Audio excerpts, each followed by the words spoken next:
আমাদের প্রেমে পড়া মুহূর্তটা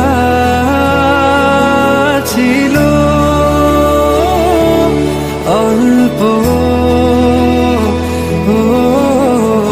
একটু তুমি আর একটু আমি নিয়ে শুরু হলো আমাদের গল্প।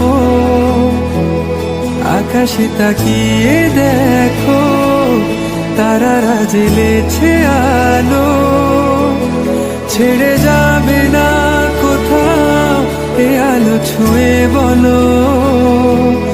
যদি আমি শূন্য হয়ে যাই, পূর্ণ করে রেখো আমায়, ও প্রিয় আমার, আমি ভীষণ ভালোবাসি তোমায়।